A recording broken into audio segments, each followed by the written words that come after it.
छोटे शहरों के बड़े सपने जब चलते हैं, हर दीवार को फांद कर निकलते हैं। सिर्फ मेहनत की पढ़ाई पढ़कर देखो, यहाँ इरादे भी नसीब बदलते हैं। आदाब, नमस्कार दोस्तों, स्वागत है आपका मेरे YouTube चैनल हम तुम विद अफरीदी, जहां हम बात करेंगे उन स्टोरी, उन कहानियों की जो हमें प्रेरित और मोटिवेट करती है। आज के जो हमारे खास मेहमान हैं, वो छोटे शहर बीरपुर से, जो कि बिहार के सुपौल डिस्ट्रिक्ट में मौजूद है और एक सीमावर्ती इलाका है, जहां ना तो पढ़ाई के लिए कोई उचित संसाधन थे और ना ही यूपीएससी जैसे एग्जाम के लिए बड़े कोचिंग या कोई इंस्टीट्यूट। फिर भी उन्होंने अपने संघर्ष और अपने मेहनत से अपने सपनों को साकार किया। तो चलिए बातचीत का सिलसिला शुरू करते हैं। हमरा एकदम पता ये बात कि अहाँ के पास समय नहीं है, अहाँ के समय बड़ कीमती है, लेकिन अहाँ ई कीमती समय में से हमरा ले, हमर पॉडकास्ट ले समय निकाल ले, एकरा ले अहाँ के बहुत बहुत धन्यवाद। समय तो एहन चीज है कि अक्सर निकालो पड़े छे, मिले नहीं छे। लेकिन अपन बात बतावे का, सबका अपन कहानी समझावे का हमरा लागे छे कि बीरपुर में बहुत अच्छा प्रयास भेले हैं हम तुम विद अफरीदी से। तो हमरा लागे छे कि एले अगर हम कुछ कह सके छे तो हमरा बहुत अच्छा महसूस होता है। Thank you so much. Thanks for accepting my invitation on my channel podcast हम तुम विद अफरीदी। क्या आप हमारे शहर बीरपुर में अपने बचपन और परवरिश के बारे में कुछ बता सकते हैं? बचपन जो रहता है वो किसी के लिए भी बहुत स्पेशल चीज है, और मुझे लगता है कि आप कितनी भी कोशिश कर लो, जो आपका होम टाउन है वो आपके जहन से कभी नहीं निकल सकता। और मुझे लगता है एक बहुत ही अच्छी नॉवेल थी love in the time of cholera, Gabriel Garcia Marquez की। तो वो वहां पे कहते हैं कि नॉस्टैल्जिया इतनी ऐसी चीज होती है जिसको आप कभी पार नहीं पा सकते। कितना भी चालू कि ये इश्यूज हैं इस जगह में, मुझे इस जगह की अच्छाइयाँ ही याद आती हैं। यहाँ में जो स्कूल थी एम्बिशन एकेडमिक पॉइंट, मेरे बचपन के दोस्त थे, और यहाँ की सारी जगह, यहाँ के जो फेमस चीज़ें हैं, यहाँ के समोसे कहाँ कहाँ पे अच्छे मिलते हैं, और यहाँ के विभिन्न विभिन्न जगह, विभिन्न फेस्टिवल, मुझे लगता है कि हर चीज़ ही मुझे यहाँ की स्पेशल लगती है। आपको सिविल सेवाओं में करियर बनाने की प्रेरणा कहाँ से मिली? हमें सबको पता है कि बिहार और सिविल सर्विसेज का एक बहुत गहरा नाता रहा है। विभिन्न कारण हो सकते हैं। मुझे लगता है इनिशियली जो सोशल लाइफ थी वहाँ पे जो इंस्पायर काफी होते हैं लोग सिविल सर्वेंट से, तो मेरा भी हर बिहारी की तरह एक्चुअली वही रहा था। लेकिन इनफैक्ट जब मैं कॉलेज में गया और मैंने थोड़ी दुनिया को बेहतर तरीके से समझा जाना, तो मुझे लगा कि जो सिलेबस है एग्जाम का और जो इम्पैक्ट है, सोशल इक्वेशन है, इस सर्विसेज का जो इम्पैक्ट आप क्रिएट कर सकते हो, तो मुझे लगा डिसाइडिंग फैक्टर मेरे कॉलेज में मुझे लगा कि मैं जो सोशल कोशंट है इस पर्टिकुलर जॉब का, वो शायद अनपैरेलल्ड है in comparison to other jobs. क्या स्कूल टीचर के बेटे होने का आपके सफर या मूल्यों पर क्या प्रभाव पड़ा सुशांत जी? मुझे लगता है कि काफ़ी, मैं जब अब हाइंडसाइट में देखता हूँ तो मुझे डेफिनेटली लगता है कि काफ़ी प्रभाव पड़ा। जैसे मेरे फादर हैं, आप एजुकेशनल बैकग्राउंड से हैं, तो वो उनको एजुकेशन की महत्व बहुत पता थी। तो क्योंकि आपको भी पता है कि बीरपुर में अपॉर्चुनिटीज़ बहुत लिमिटेड है, तो उन्होंने शुरू से ही कहा था कि आउट स्टेशन हमें जाना पड़ेगा, हमें हॉस्टल्स में रहना पड़ेगा। और हम सबको पता है कि अपने बच्चों से दूर रहना कितना मुश्किल होता है, लेकिन उन्होंने वो स्टेप उठाया कि ठीक है, इमोशनली हम नहीं रहेंगे, लेकिन इनकी एजुकेशन के लिए ये इम्पोर्टेंट है। उनके अलावा मेरे फादर की कमिटमेंट, डिसिप्लिन, मैं बचपन से देखते आया कि एक टीचर ये वैल्यूज़ हमेशा इनग्रेन करते हैं। तो मुझे लगता है ये सारी वैल्यूज़ मेरे में जो रही, वो डेफिनेटली मेरे फादर के एक टीचर होने का एक बहुत बड़ा impact. Thank you so much. आपने यूपीएससी परीक्षा की तैयारी कैसे शुरू की? मुझे लगता है कि ये बहुत मुश्किल इनिशियली होता है, कि क्योंकि आप एक हवा भी है इस एग्जाम का, बहुत सारे मिथ्स जुड़े हुए हैं। तो मेरे साथ भी वो था कि मैं कैसे शुरू करूं। पर जब थोड़ा मैंने जानने की कोशिश की, तो मुझे लगता है सबसे पहला पॉइंट टॉपर स्टॉक होता है सिविल सर्विसेज के जर्नी में। तो मैंने भी वो टॉपर स्टॉक देखने शुरू किए, 30, 35, 40। इनफैक्ट मैं तो, क्योंकि कोविड का टाइम था, हम घर में ही बैठे हुए थे सारे, तो मुझे मौका मिला, तो मैंने अगर अनुमान लगाऊं तो वो 50-60 के अराउंड मैंने तो टॉपर स्टॉक देख लिए होंगे। तो उसके बाद देखने के बाद मुझे अंदाजा तो लग गया कि एग्जाम में जरूरत किन चीजों की है, क्या मिथ्स हैं, क्या रियलिटी है, और फिर मैं बहुत कंफर्टेबल पोजीशन में उसके बाद आ गया। तो मैंने बिगिन तो टॉपर स्टॉक से किया। सुशांत जी, मैं जानना चाहता हूँ कि तैयारी के समय का आपके दैनिक रूटीन कैसा था? एक टॉपर हैं 2018 बैच के विक्रम ग्रेवाल। तो उन्होंने एक चीज बताई थी कि उन्होंने फॉलो किया था 8-8-8, 8 घंटे सोना, 8 घंटे बाकी सारी एक्टिविटीज और 8 घंटे पढ़ना। अच्छा। तो वो बड़ी सिंप्लीफाइड वे थी, कॉम्प्लेक्स तो होती हैं लेकिन मुझे बहुत वो सही लगा। वो तो मैंने अपनी तरफ से इनोवेट करके उसको 3-3-3 फॉर्मूला बनाया। 3-3 बनाया आपने? तो सुबह 3 घंटे, सुबह 9 से 12, दोपहर 3 घंटे, दोपहर 2 से 5, और रात को 3 घंटे, 7 से 10। और मुझे लगता है कि अगर आप 9 घंटे consistently through out the year अगर आप कर सकते हो तो मुझे लगता है आपको बहुत लो प्रोबेबिलिटी फिर आपकी सिलेक्शन ना होने की होगी। वाह। बहुत डेफिनेटली। Really? हाँ, 9 hours is 9 hours. more than enough for this Okay. examination. Sushant जी, अगला क्वेश्चन है, कौन से विषय या टॉपिक आपके लिए सबसे ज्यादा चैलेंजिंग, चुनौतीपूर्ण थे और आपने उन कठिनाइयों को कैसे पार किया? बायोलॉजी जो थी, बायोलॉजी 10th हुई। मैंने 11th में पीसीएम भी ले ली, इस वजह से मुझे बिल्कुल ही मतलब अच्छी नहीं लगती थी। एनवायरनमेंट भी एक कह सकते हैं एक एक्सटेंशन है कुछ पार्ट उन चीजों का। तो मुझे एनवायरनमेंट बहुत मुश्किल लगता था कि ये क्या है, वही क्लाइमेट चेंज बोलते हैं, वही बायोडाइवर्सिटी है, एक ही चीज को रिपीट कर दिया है और कुछ साइंटिफिक है भी या नहीं है। तो वो मेरे लिए वो इनिशियली बहुत डिफिकल्ट टास्क था। लेकिन मुझे लगता है कि और मैंने एक बहुत बड़ा लेसन भी सीखा वहां पे कि चाहे चीजें कितनी भी कॉम्प्लेक्स होती हो, अगर आप मेथोडिकली और टाइम लगा के थोड़ा सा क्यूरियस होके उस सब्जेक्ट को एक न्यूट्रल वे में देख के अगर आप मेहनत करोगे, रेगुलर रहोगे, डिसिप्लिन रहोगे और करते जाओगे तो वो आपको बहुत अच्छा लगने लग जाएगा। तो एक्चुअली जब मैंने वो किया तो मुझे actually one of my favourite subjects हो गया और यहाँ तक कि मुझे लगा कि एज अ बैकअप मैं मास्टर्स भी कर सकता हूँ उस subject. That's great. Sushant ji, questions के सिलसिले में एक और क्वेश्चन है, आपने अपनी तैयारी में अधिक भरोसा, जो कि बहुत, मैं समझता हूँ बहुत इंपॉर्टेंट क्वेश्चन है ये, क्योंकि आज के जो यूथ है कोचिंग को ज़्यादा प्रेफर करते हैं और सेल्फ स्टडी पे कम यकीन होते हैं। तो मेरा क्वेश्चन अगला है, आपने अपनी तैयारी में अधिक भरोसा सेल्फ स्टडी पर किया या कोचिंग पर किया? अगर कोचिंग ली तो उसने कैसे मदद की आपको? अब मैंने कोचिंग एज सच सिर्फ टेस्ट वगैरह लगाने के लिए ली और मेजॉरिटी ऑफ द प्रिपरेशन मेरी सेल्फ स्टडी पे ही थी। और इसीलिए ये मुझे लगता है कि ये बहुत पर्सनल चीज है, सब्जेक्टिव चीज है। क्योंकि मैं आपको बताऊं कि जब मैं कॉलेज में 2-2 घंटे के लेक्चर्स होते थे तो मुझे नींद आती थी, मैं ब्लैक कॉफी लेके बैठता था। और अगर आप पूछते उस लेक्चर के बाद कि क्या समझे इस पर्टिकुलर 2 घंटों से, तो मैं आपको आधी चीजें भी नहीं बता पाता। तो मुझे पता था कि मैं अगर लेक्चर लेने बैठ जाऊंगा तो शायद मेरे लिए ये प्रिपरेशन और मुश्किल होगी। लेकिन अगर मैं आप मुझे बुक दे दो, कुछ घंटे दे दो, तो मे बी मैं बेटर आउटपुट जनरेट करता था। तो इसीलिए मेरी स्ट्रेंथ थी सेल्फ स्टडी और मुझे लगा कि मैं इस पे बैंक कर सकता हूँ। और असेसमेंट एक बहुत इंपॉर्टेंट पार्ट है, फीडबैक, और उसके लिए टेस्ट लगाने बहुत इंपॉर्टेंट है। तो मुझे लगा कोचिंग का काम मेरे लिए पर्टिकुलर केस में एज सच टेस्ट लगाने से आगे नहीं था। अच्छा सुल्तान जी, आपने तैयारी के दौरान निजी जीवन, जो पर्सनल लाइफ होते हैं, और तनाव को कैसे संतुलित किया, बैलेंस किया आपने? अब मैं ये कहूंगा कि आप कुछ भी कर लो, इस प्रिपरेशन में तनाव को आप नहीं रोक सकते। ऐसा टाइम आएगा कि तनाव आप पे आना तय है और आपको झेलना ही पड़ेगा। और मैं सोचता भी था प्रिपरेशन के टाइम में, अगर मैं ये नहीं कर रहा होता तो क्या तनाव नहीं होता। तो मैं अपनी पिछली लाइफ में या कॉलेज लाइफ में मैं तब भी इमेजिन करता था कि लाइफ में तनाव तो तब भी था, चाहे छोटी चीजों को लेके या मे बी अभी प्रिपरेशन को लेके। लेकिन एज सच आप लाइफ में तनाव होगा।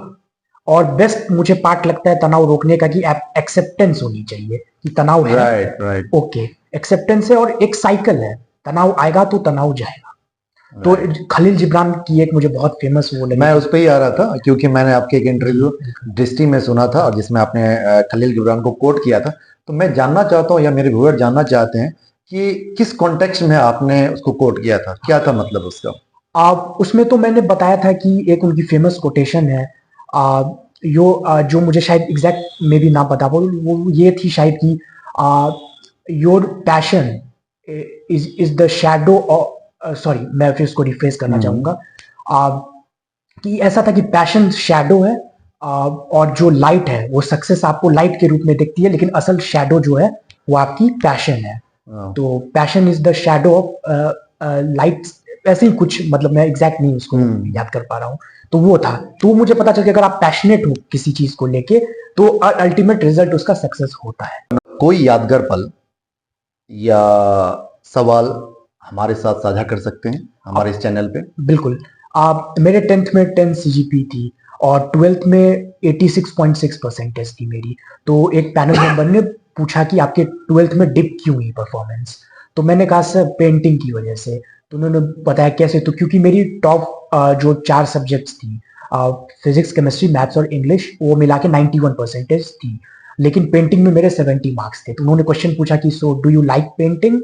तो मैंने बोला नॉट एट ऑल सर। तो पूरा पैनल हंसने लगा और मुझे लगा एक लाइट मोमेंट और एक मेरे लिए पॉजिटिव वो। Okay okay. अच्छा सुशांत जी, आगे बढ़ते हैं। मिडिल क्लास या छोटे शहर के पृष्ठभूमि वाले उम्मीदवारों के लिए आपका क्या सुझाव है? हुई है लाइफ को लेके, चीजों को लेके।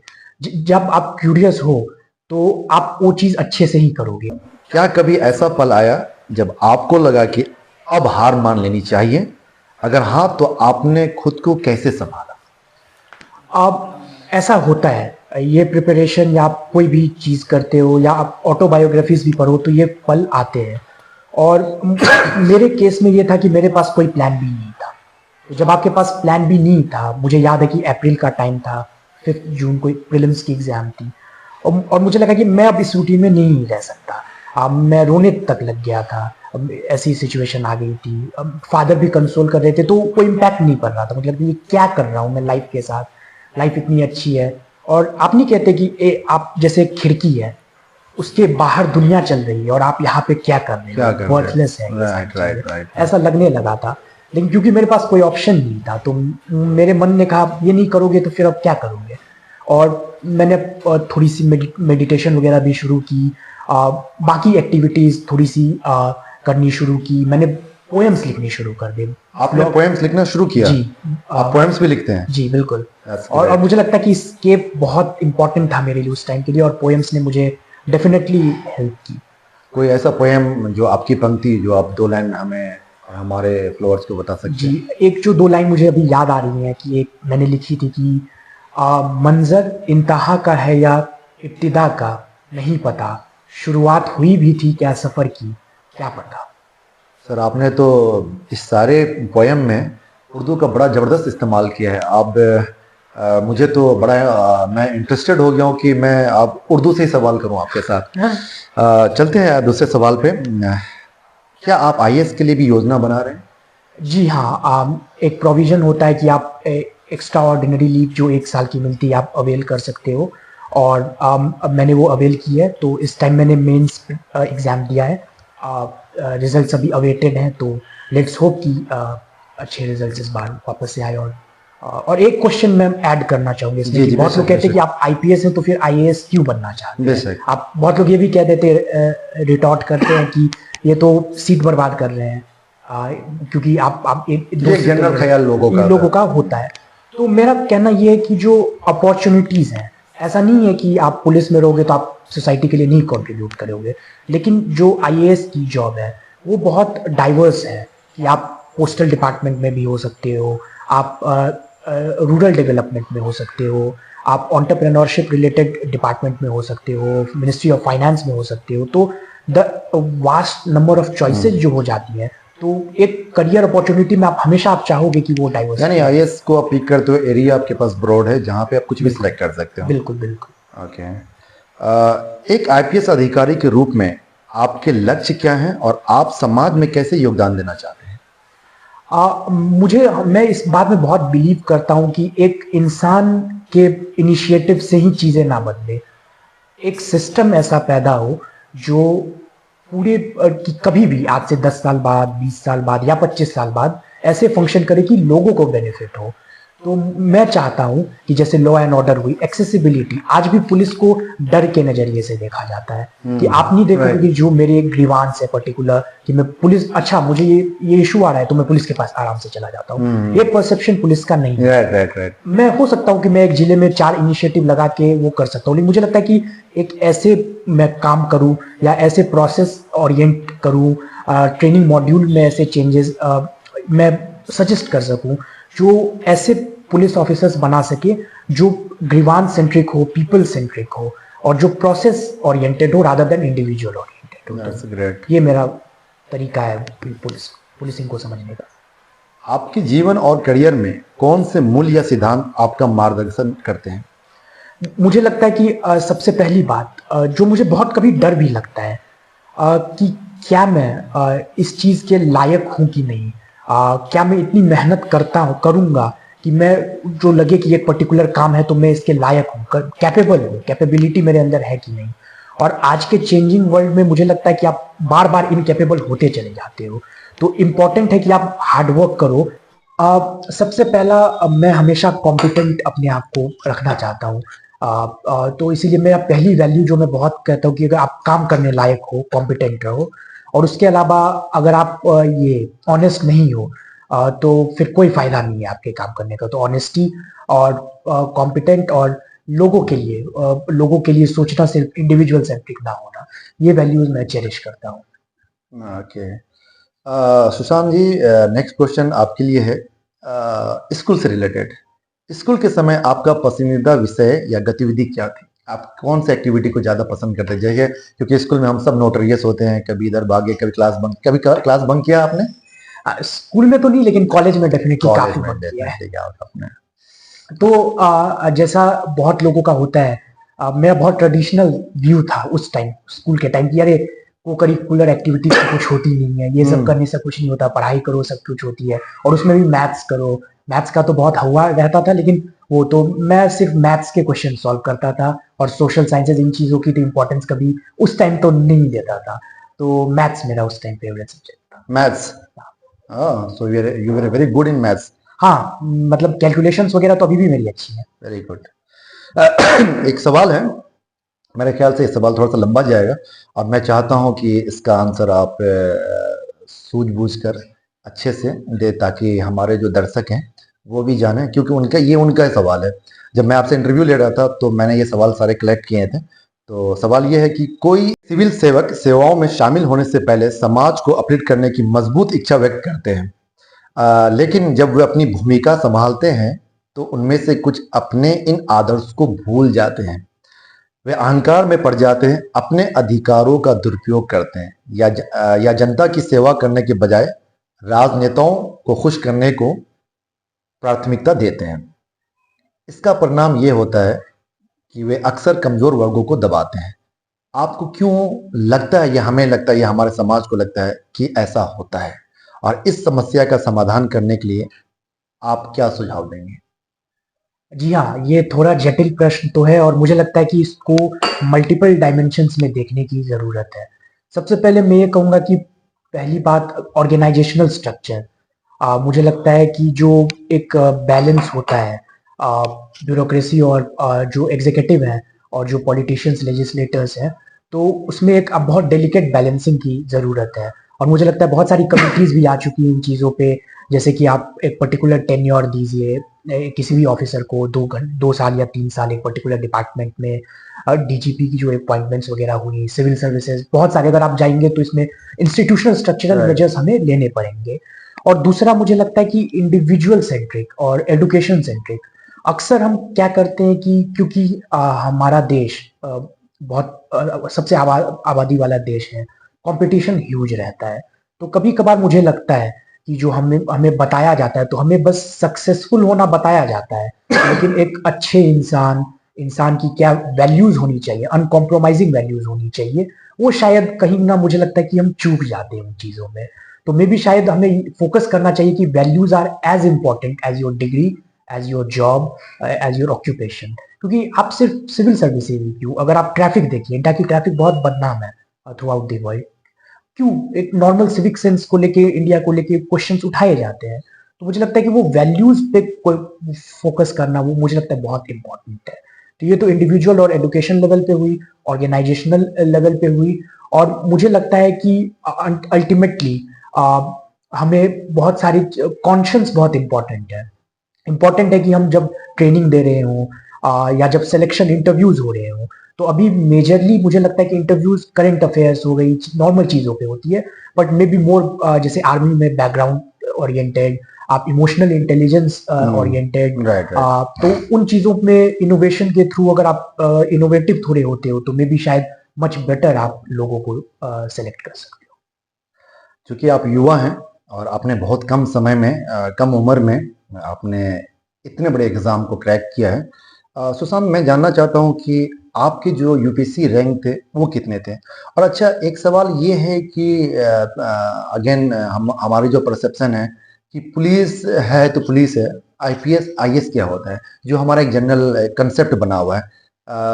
बहुत सारे लोग ये नहीं जानते कि आईपीएस आईएएस का रोल क्या होता है, वो अपने रोल में क्या करते हैं या उनकी क्या क्या रिस्पॉन्सिबिलिटियां होती हैं। तो थोड़ा सा मैं चाहता हूं कि आप इस पे ब्रीफ कर दें। बिल्कुल बिल्कुल। मेरी यूपीएससी 2022 की एग्जाम में 122वीं रैंक थी, 122 रैंक थी। और ये सभी मैं थोड़ा सा ब्रीफ बता दूं कि टोटल 20 सर्विसेज होती हैं। मुझे लगता है लोगों को आईएएस और आईपीएस के अलावा मे भी पता भी नहीं हो कि टोटल 20 सर्विसेज होती हैं। किसी साल 17 भी रहती है, 21 भी रहती है, तो डिपेंड करता है कुछ सर्विस, लेकिन मिनिमम मोर देन 15 तो डेफिनेटली रहती है। तो उसमें डिफरेंट डिफरेंट रोल्स आपको प्ले करने होते हैं। तो आईएएस में जैसे इनिशियली आप एसडीएम बनते हो, सब डिविजनल मजिस्ट्रेट, फिर डीएम बनते हो, लेकिन वो बहुत छोटा टेन्योर होता है। मेजोरिटी ऑफ योर करियर आप पोस्टेड होगे आप डिपार्टमेंट्स में, डिफरेंट डिपार्टमेंट्स में, फिर सेंट्रल डेप्यूटेशन में आप सेंट्रल डिपार्टमेंट्स में जाओगे। और जितनी भी आप पॉलिसीज देखते हो, जैसे अभी आपने देखा होगा कि पीएम सूर्योदय योजना हो गई, दीनदयाल उपाध्याय योजना हो गई, तो ये फॉर्मुलेशन में जो और इम्प्लीमेंटेशन में अब मेजर काम आपका through out the career in पे ज्यादा होता है। और आईपीएस में भी आप सेंट्रल डेप्यूटेशन, आपको शायद बहुत लोगों को पता ना हो कि सेंट्रल आर्म पुलिस फोर्सेस जैसे हैं, जैसे सीआरपीएफ हो गई, जो यहाँ पे जो हमारी एसएसबी है, वो उन सब में जो top most officer level positions है वो भी आईपीएस की डेप्यूटेशन पे ही होती है। अच्छा, तो आप सीबीआई में जा सकते हो, ईडी में जाते हो, ईडी में भी शायद और भी स्ट्रीम्स में जाते हैं, सीबीआई में तो यही से जाते हैं। तो फिर डिफरेंट नंबर ऑफ अपॉर्चुनिटी बहुत अलग है। और ऑडिटिंग जॉब्स हैं बहुत सारी, ऑडिट एंड अकाउंट सर्विसेज की, और रेलवे मैनेजमेंट सर्विसेज है। तो मुझे लगता है कि मतलब डेप्थ ऑफ सर्विस बहुत ज्यादा है कि हम सिर्फ एसपी नहीं होती है, वो डीजीपी तक जाती है वो हायरार्की, और सेंट्रल सर्विसेज में भी जाती है, आप सीबीआई डायरेक्टर भी बनते हैं, वो आईपीएस ही होते हैं। ये सारी चीजें हैं। चूंकि हमारा शो ही है हम तुम विद अफरीदी और हम युवाओं को ज्यादा कवर करते हैं, तो युवाओं से रिलेटेड एक सवाल है। जे सवाल पहले तो हम हिंदी में बाजब, बाद में अपन मैथिली में। एक सवाल है, उन युवाओं को आप क्या सलाह देंगे जो धर्म या जाति की रक्षा जैसे मुद्दों पर ध्यान केंद्रित करने में गुमराह हो जाते हैं और अक्सर राजनीतिक एजेंडा का हिस्सा बन जाते हैं, बजाय इसके कि वो अपनी शिक्षा, विकास और प्रगति को प्राथमिकता दें। क्या कहना चाहेंगे आप? देखिए, सबसे पहली बात तो मैं ये कहूंगा कि जाति और धर्म, क्योंकि हमारा इतिहास ऐसा रहा है कि वो बहुत intrinsic part of our society है, और वो क्वेश्चन आपको मिलेंगे, हर युवा को वो क्वेश्चन फेस करने पड़ेंगे। और मुझे लगता है कि कोई बुराई नहीं है कि आप उन क्वेश्चंस को डेल्व करो, क्योंकि आप क्यूरियस हो तो आप जानना चाहोगे। बिल्कुल। लेकिन मेरा ये क्वेश्चन है कि आपका एंड क्या है, वो जो आप डिबेट्स करना चाह रहे हो या जो क्वेश्चंस आपके अंदर है, आप एंड गोल आपका क्या है। तो मुझे लगता है कि अगर आप and goal for a better society, for a harmonious society, जहां पे आप प्रायोरिटाइज करो कि ठीक है, जैसे सर्वधर्म संभाव वाले कॉन्सेप्ट वगैरह भी हैं, तो कि आप किस तरफ देखना चाहते हो फ्यूचर को। अगर एक पॉजिटिव फ्यूचर को देखना चाहते हो और उस साइड से आप जाति और धर्म के क्वेश्चंस को डेल्व डीप कर रहे हो, तो I think it's very good for the society. लेकिन अगर आप वो नहीं कर रहे हो तो आप खुद सोचो कि for the country, even for the world, और even for your own society, your own family, उसका कंट्रीब्यूशन कितना रह जाएगा। और मुझे लगता है कि इंडिया की जो डेमोग्राफिक डिविडेंड है, बहुत गोल्डन अपॉर्चुनिटी है। 2050 तक हमें मिडिल इनकम कंट्री बन सकते हैं। बहुत गरीबी अभी भी भारत में बची हुई है, हम वो प्रायोरिटाइज हमें करना पड़ेगा। तो इम्पोर्टेंट है कि हम अगर एक पॉजिटिव डायरेक्शन के साथ ले चलें, तो जो हम वेस्टर्न कंट्री से आजकल एग्जांपल दिया जाता है freedom of speech and expression में, तो मुझे लगता है कि बहुत देर नहीं लगेगी कि इंडिया वो पोजीशन में सबसे पहले आएगा। ओके, एक सवाल है कि अखन के यूथ मोबाइल नहीं छोड़ेला चाहे छे, से अहाँ एहन कुछ शब्द, एहन कोनो बात जे मोबाइल नहीं छूटे और मोबाइल के प्रयोग भी नीक ढंग से भए जाए। ई तो अहाँ सबसे मुश्किल सवाल पूछ लेलिए। ई चीज से तो हमहूँ ग्रसित भ गेलियै कि केना मोबाइल छोड़ल जाए। लेकिन हम बस अगर अपन जे हम जानै छी तो ओहिमे एतने कहब कि देखियो, काम के टाइम मोबाइल नहीं आ मोबाइल के टाइम काम नहीं। बैलेंस करना चाहिए। तब मोबाइल के टाइम कोई काम के है तो ओकरा भगा दियो, आ काम के टाइम कोई मोबाइल थमा दिया तो ओकरो भगा दियो। सही। एक टाइम एक काज करबै तो दुनू के केनाहू कऽ के तो संभाल लेबे करबै। ओके दोस्तों, आज के इस एपिसोड में, इस बातचीत में हमने जाना कि एक सपना, एक विजन और मेहनत से किसी भी मुश्किल को जीता जा सकता है। मैं अफरीदी आपका शुक्रगुजार हूं कि आप लोगों ने अपना कीमती समय हमारे पॉडकास्ट हम तुम विद अफरीदी को दिया। आपको ये एपिसोड पसंद आया हो तो आप अपने दोस्तों में शेयर करें, ताकि जो सिविल सर्विस की तैयारी करते हैं उनको इस टॉक से प्रेरणा मिले। और मिस्टर सुशांत, जब मैंने सोचा कि आपका पॉडकास्ट में आपको आमंत्रित किया जाए, इनविटेशन दिया जाए, तो इससे पहले मैंने आपके पर्सनालिटी के बारे में, आपके बारे में बहुत जानने की कोशिश की। इवन मैंने दृष्टि का वो इंटरव्यू भी देखा जिसमें आपने काफ़ी अच्छे से इंटरव्यू दिया था और काफ़ी सवाल का लॉजिकल आंसर दिया, जो कि बहुत पसंद आया था मुझे। तो आपका स्वभाव देखकर मुझे संस्कृत के एक श्लोक जो हमारे स्कूल टाइम के टीचर इंद्रदेव झा थे, जो मैं उन्हें कोट करना चाहता, शायद वो ये एपिसोड देखेंगे तो मुझे याद जरूर करेंगे, तो मैं वो कोट करना चाहता हूँ। संस्कृत का श्लोक इस तरह था, नमंती फ्लिनो वृक्षा नमंती गुणनो जना सुख विच्छा मूर्खा स ना नमती कदाचना। मीनिंग ये था, जहां तक मैं समझ पाया हूँ, कि जो गुणवान व्यक्ति होते हैं बड़े सरल होते हैं, बहुत मॉडेस्ट होते हैं, बहुत अच्छे होते हैं। जिनमें कोई गुण नहीं होता है उनके अंदर में अकड़ होती है और मूर्खता बहुत ज्यादा होती है। तो ये जो मैंने संस्कृत का श्लोक अभी यूज किया है, मुझे लगता है कि आपकी पर्सनैलिटी को काफी फिट बैठता है। Thank you so much. Thank you once again giving time on Hum Tum with Afridi. अगर आपको ये एपिसोड पसंद आया हो तो इसे अपने दोस्तों के साथ शेयर जरूर करें, ताकि जो सिविल सर्विस की तैयारी करते हैं उनके लिए ये फायदेमंद हो। तब तक के लिए आप अपने लक्ष्यों का, अपने सपनों का पीछा करते रहें और आप अपना ढेर सारा ध्यान रखें। Thank you so much.